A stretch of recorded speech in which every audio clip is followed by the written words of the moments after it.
आता आपण change in tense बघितला की डायरेक्टमध्ये जर टेन्स ते असतील, हेल्पिंग वर्ब असतील, टू बीची रूपं असतील तर त्याचं इनडायरेक्टमध्ये कशा प्रकारे रूपांतर होते हे आपण आता बघितलं.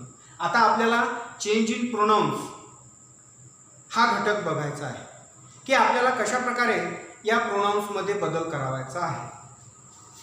तर आपण पाहू आता चेंज इन प्रोनाउन्स. यामध्ये सुद्धा आपण दोन कॉलम करू, पहिला डायरेक्ट आणि दुसरा इनडायरेक्ट. आय जर असेल, हा आय जर पुरुषवाचक असेल तर इथे आपल्याला ही वापरायचा आहे इनडायरेक्ट मध्ये, आणि हाच आय जर स्त्रीवाचक असेल तर आपल्याला इथे शी घ्यायचा आहे. That gender related to masculine gender we can use he. Suppose I related to feminine gender we can use she. It means that according to that particular gender we have to put that pronoun. मी असेल तर him किंवा her, तेच जर मॅस्क्युलाइन असेल तर हिम. Suppose हा मी जर feminine असेल तर हर. माय असेल परत सेम तेच, पुरुषवाचक असेल तर हीच, स्त्रीवाचक असेल तर हर. म्हणजे मॅस्क्युलाइन असेल तर हीच, फेमिनाइन असेल तर हर. नंतर आपल्याला यू, हा यू कोणता, सिंग्युलर, एकवचनी. एकवचनी यू असेल म्हणजे हा यू जर मॅस्क्युलाइन असेल तर ही, फेमिनाइन असेल तर शी. यू ची द्वितीय आहे यू, तर इथं परत तेच हिम किंवा her according to that particular gender. नंतर युअर असेल तर हीच किंवा हर. आता आपण हे सिंग्युलर बघितलं, यामध्ये आपल्याला ते आता परत प्लुरल मध्ये बघायचं आहे की अनेकवचनी जर असेल यू तर काय. तर आपल्याला इथे यू मध्ये दे, अनेकवचनी असेल तर, प्लुरल असेल तर यू असेल तर देम, युअर असेल तर देम. या डायरेक्ट मध्ये तर आपल्याला इनडायरेक्ट मध्ये त्या बीचा आपल्याला दे घ्यायचा आहे. अस असेल तर आपल्याला इकडे देम घ्यायचा आहे. म्हणजे जर डायरेक्ट मध्ये जर अस असेल तर इनडायरेक्ट मध्ये त्याचं देम होईल, आणि डायरेक्ट मध्ये जर अवर असेल तर इनडायरेक्ट मध्ये देअर होईल. तर अशा प्रकारे आपल्याला चेंज इन प्रोनाउन्स हे या डायरेक्ट इनडायरेक्ट मध्ये करायचे आहेत. मला असं वाटते सगळ्यांचा हा घटक व्यवस्थित लक्षात आलेला असेल. तर इथे आपला चेंज इन प्रोनाउन्स पूर्ण होत आहे. चेंज इन प्रोनाउन्स हा घटक आता बघितला. आता आपल्याला change of words, showing the time, position and distance, तर हा कसा बदल आपल्याला करावायचा आहे हे आता आपल्याला पाहायचं आहे. डायरेक्ट आणि इनडायरेक्ट, परत तेच सेम आपले डायरेक्टचा कॉलम आणि इनडायरेक्टचा कॉलम. आता आपल्याला जर डायरेक्ट मध्ये धिस असेल तर इनडायरेक्ट करताना आपल्याला त्याचं दॅट करावं लागते. जर डायरेक्ट मध्ये धिस असेल तर इनडायरेक्ट मध्ये त्याचं दोज होते. डायरेक्ट मध्ये जर हिअर असेल तर इनडायरेक्ट मध्ये आपल्याला देअर करावायचं आहे. टुडे असेल तर दॅट डे, टू नाईट असेल तर दॅट नाईट, टुमॉरो असेल तर नेक्स्ट डे, yesterday असेल द डे बिफोर किंवा द प्रिव्हियस डे, एगो असेल तर बिफोर, कम असेल तर गो, नाऊ असेल तर देन, दस असेल तर सो, लास्ट नाईट असेल the night before, last week असेल the previous week, last month असेल तर the previous month, last year असेल the previous year, next week असेल the following week, the next month असेल तर the following month, next year असेल the following year. तर मित्रांनो, अशा प्रकारे आपल्याला हे सगळे जे रूल्स आहेत सुरुवातीपासून तर आतापर्यंतचे, या सगळ्या रूल्सचा अभ्यास करून आपल्याला आपली सेंटेन्सेस तयार करावायची आहेत, आपल्याला बदल करावायचा आहे. धन्यवाद. Students, so last lecture we had seen the rules of change the narration. So in that particular lecture we learned the rules, how to implement on that particular structure. So let us start the sentence, how to solve the example. So first sentence, don't argue with your father, inverted comma, Sachin said to Sahil. So as this is the sentence, imperative sentence, so in that particular sentence, first of all,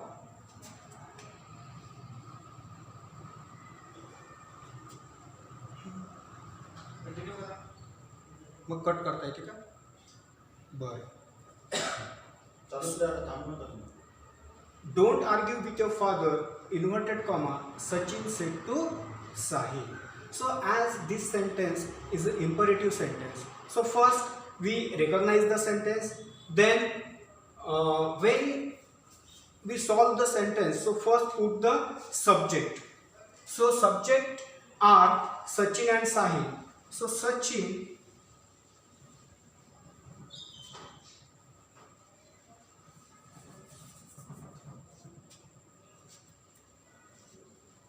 अरे तुम्ही काय झालं काय तुमचं? काय विषय काय झाला? तो व्हिडिओ पूर्ण डिलीट करा. विषय झाला का? Last lecture we had seen the rules of change the narration. So today we are going to learn how to solve the example of change the narration. The custom officer said, comma, inverted comma, I like the old Parsi. आता दिलेलं sentence हे असरेटिव्ह आहे. तर आता बघूया आपण हे sentence कसं आपल्याला इनडायरेक्ट स्पीचमध्ये कन्व्हर्ट करता येईल. The custom officer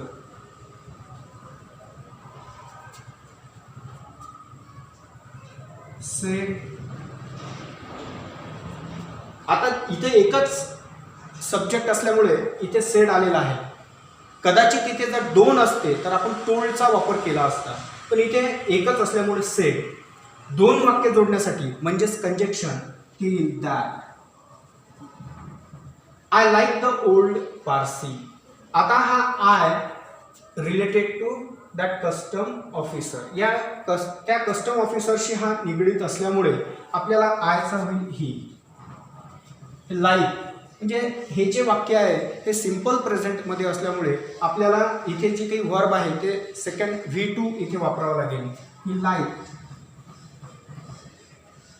the old Parsi.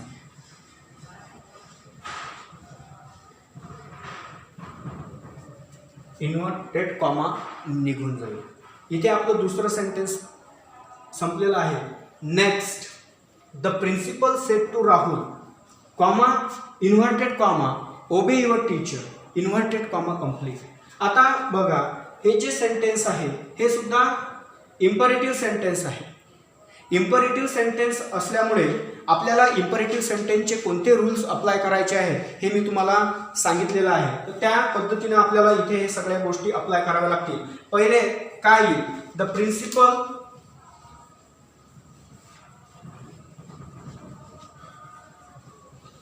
आता इथे रिपोर्टेड वर्ब आपल्याला वाक्याच्या अनुषंगाने वापरायचं आहे. इथे प्रिन्सिपलनी राहुलला म्हटलेलं आहे निश्चितच, आणि काय म्हटलेलं आहे? ओबे युअर टीचर्स. त्यामुळे प्रिन्सिपलची ऑर्डर आहे, ऑर्डर कोणाला? राहुलला. म्हणून द प्रिन्सिपल ऑर्डर राहुल आता दिलेलं वाक्य इम्परेटिव्ह असल्यामुळे तुम्हाला सांगितलं की पॉझिटिव्ह असेल तर टू, निगेटिव्ह असेल तर नॉट टू. तर पॉझिटिव्ह असल्यामुळे दोन वाक्य जोडण्यासाठी कंजक्शन म्हणून टू.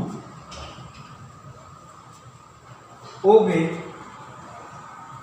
आता हा जो युवर आहे इथे हे जे काही प्रोनाऊन आहे, युवर प्रोनाऊन राहुलसाठी असल्यामुळे निश्चितच हे मॅस्क्युलिन जेंडर असल्यामुळे युवरचं इथं होईल his, teachers.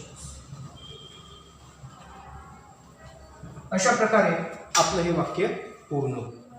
Next sentence. He said comma inverted comma what a foolish job he has done, exclamatory sign, inverted comma, full stop. आता आपल्याला सर्वप्रथम वाक्य ओळखून घ्यायचं आहे की हे कोणत्या प्रकारातलं वाक्य आहे. तर आपल्या एक लक्षात येते की what a foolish job he has done म्हणजे एक्सक्लामेटरी सेंटेन्स आहे, कारण की एक्सक्लामेटरी साईन सुद्धा तिथे आलेला आहे.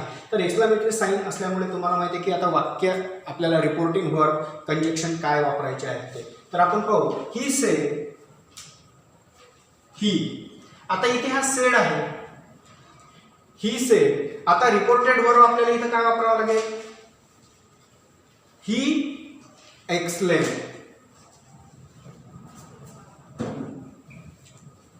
सेड निघून जाईल.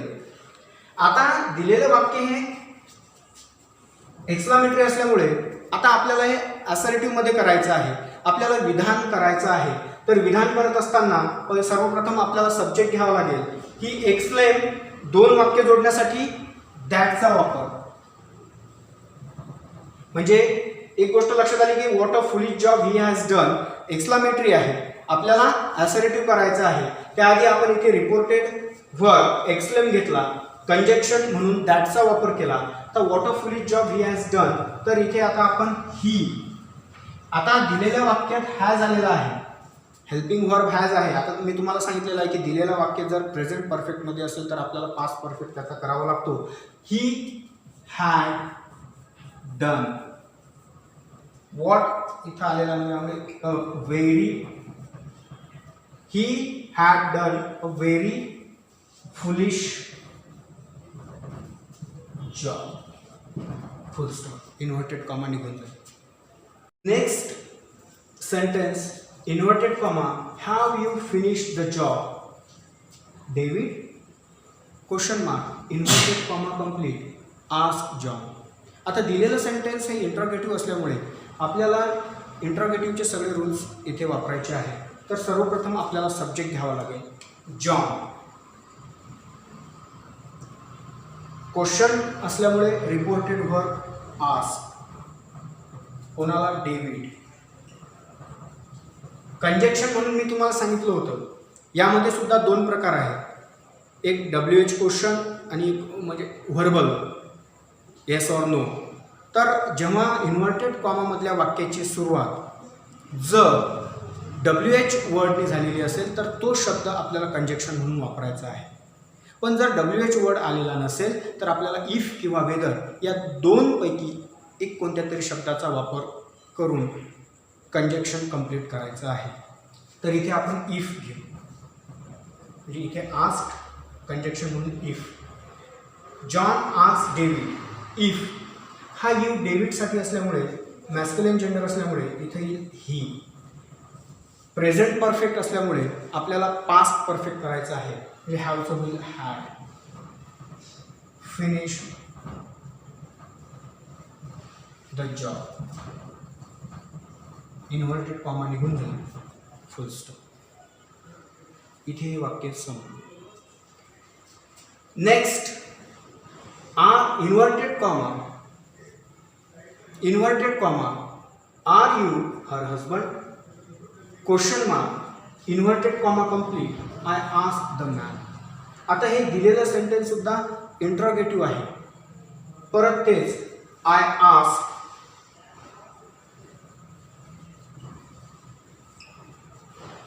The man.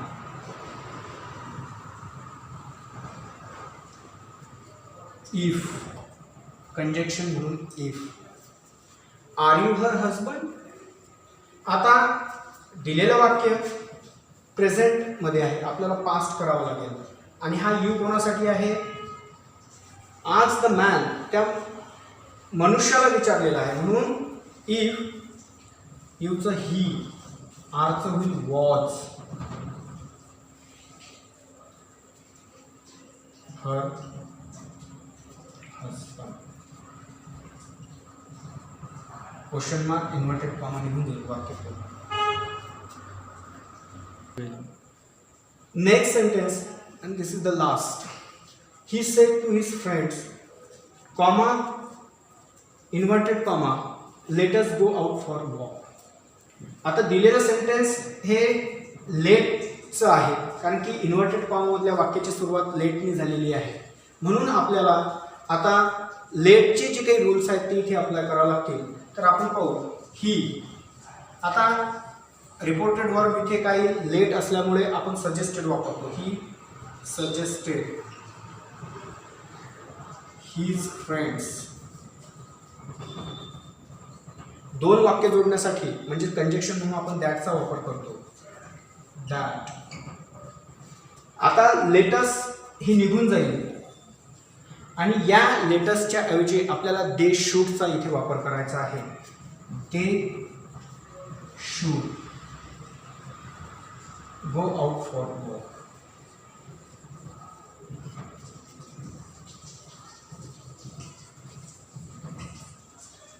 इन्व्हर्टेड कॉमेडी हे सगळे तुम्हाला समजले असतील अशी अपेक्षा करतो आणि थांबतो. धन्यवाद.